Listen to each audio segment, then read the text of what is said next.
on today's Minute of the Apes, you can question my circus hands. Hey, Tony. How are you, Tony? What's going on? REDRUM. REDRUM.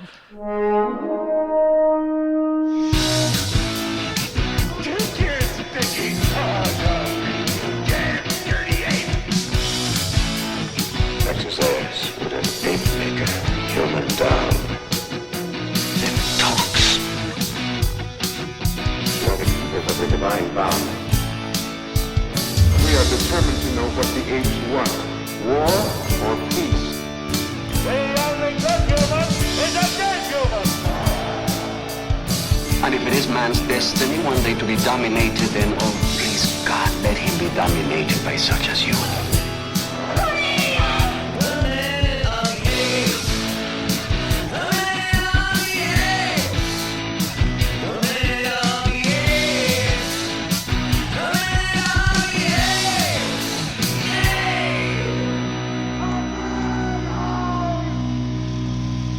Hello, and welcome to Minute of the Apes, the daily podcast where we break down every minute of the Planet of the Apes movies, 1 minute at a time. It's Friday. That means that I'm Todd, that's Sean, and Mr. REDRUM over there. That's Richard. REDRUM.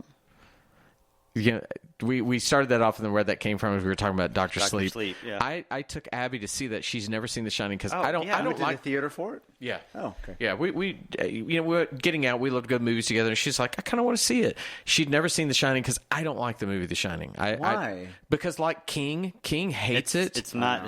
And it's Kubrick's The Shining, not Right, Stephen yeah, King's The Shining. fair. and what he says is, I wrote a book about a man who falls into hell, and he said there's no fall because He was Jack always from crazy. A minute ago, he is nuts because it's always hey. Well, I agree. Like, it was really weird to see Jack Nicholson at the beginning of the movie. Like, he was crazy from the start. Like, Yeah.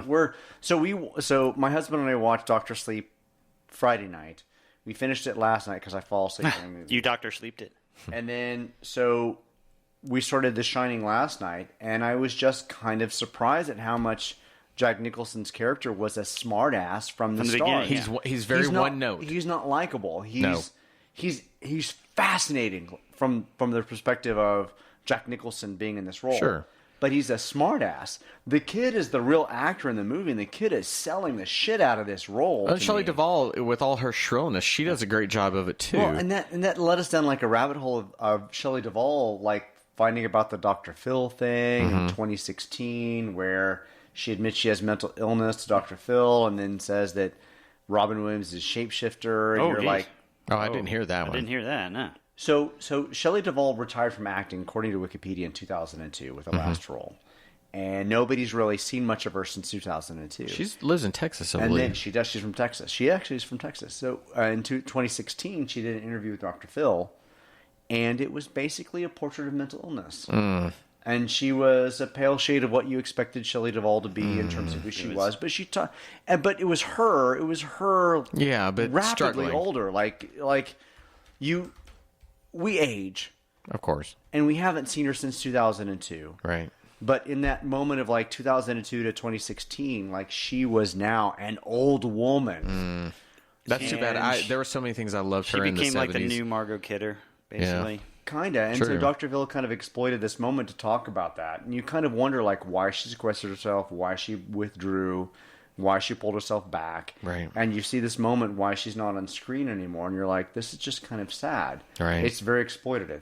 But anyway, so Well, but to The Shining, I don't show her that because I don't even like the miniseries just because I thought it was really kind of shoddily but that was the one that produced. he was involved with. Yeah, that was the one that stayed more to it. And the story is right to the Yeah. book. It stays very true to it. I didn't. It's a TV movie of that era, and it looks kind of cheap in some places. I wish that somebody like Flanagan would go make a new Shining. But I don't know that you can touch it because so many people revere Kubrick's film as one of the great horror films of all time. There are great sequences, and I just think it's kind of a mess. We're of an era where we revisit things and we actually redo True, things. true. So I think we'll at some point see King is almost the king of streaming reproductions. True. Everybody wants a piece of what Stephen King has done. Right.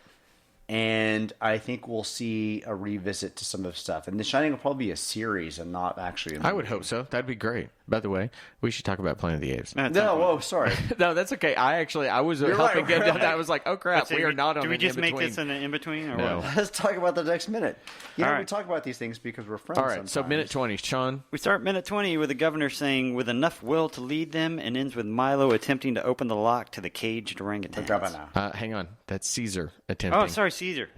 Get your notes That was right. that was my old notes before I changed it. I've got him noted as Caesar going forward after Okay, let's take a listen to minute 20 of Conquest of the Planet of the Apes. With enough will to lead them. Waiting for an ape who can think, who can talk. Senor Mando, has your ape ever talked or shown any signs of being articulate in your presence? Never in my presence, or anyone else's. You can question my circus hands. We intend to. And meanwhile, you will remain in custody.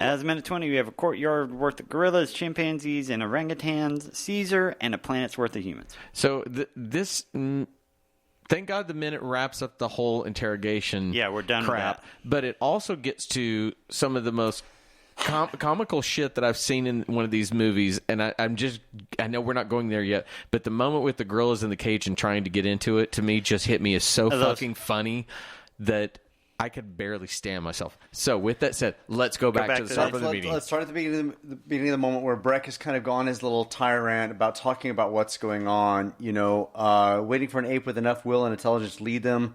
An ape that can talk. Did your ape ever talk or show signs of being articulate in your presence?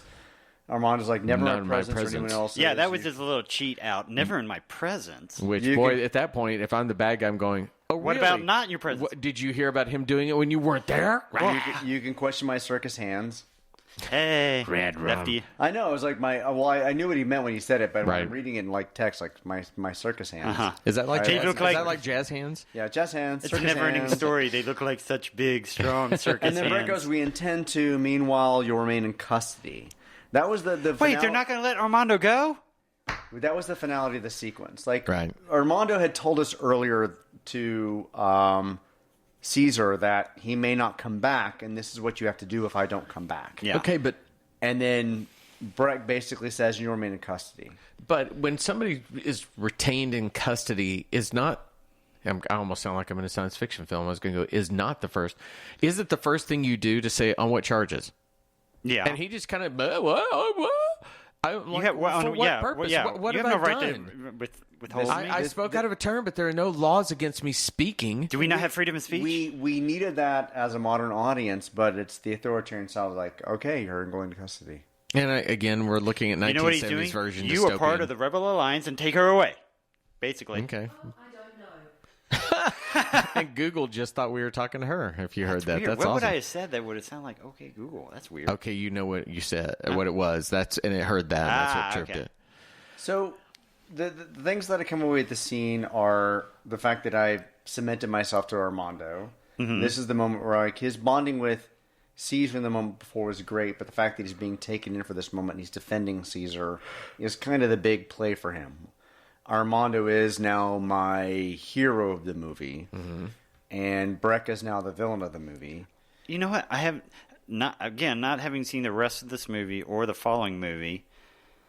I have a feeling that Armando is not going to make it through this entire movie. Is that what you think? And I have that feeling now. Okay. What I just thought of when you said that about we now know Armando's the hero, Breck's the villain.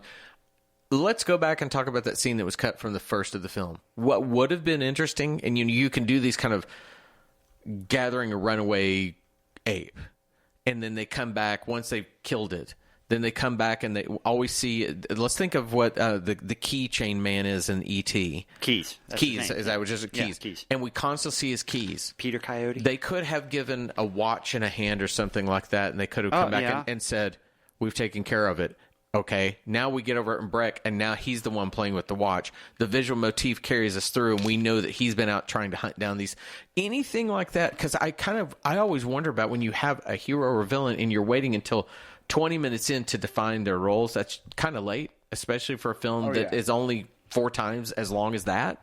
So I almost feel like they could have taken that scene and to give it relevance, put Breck in that somehow, just to tie it to this, so that then when we see the watch again, imagine, I'm going to cut back to the start of these scenes instead of just cutting to Armando, and we wanted a transitionary scene. What if we saw somebody walking and they were taking the watch that we saw before, and we're like, uh-oh, here he comes. Now it's Breck. Now we know that there's at least something that at least ties him together with the actions of it.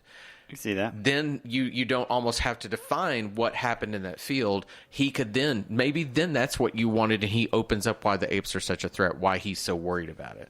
I wish there were a little more of that kind of thinking, because when I look at this, I don't even define. Breck, villain. Armando, I'm not ready to say hero. I don't know. I'm a little confused between Caesar and Armando. All right, so protagonist doesn't mean hero. Protagonist just means okay, fine. So he's the protagonist. But I still don't know whether that's Caesar or Armando. All right, so okay, yeah. Well, see, it's going to end up being Caesar, because Armando is going to get offed, and that's going to be what sets Caesar as, that's my last straw, that's my last connection to humanity. Now I'm fully embracing my ape-manity. So that's where you're going with this? Leading the revolution. That's what I think is going to happen. Okay.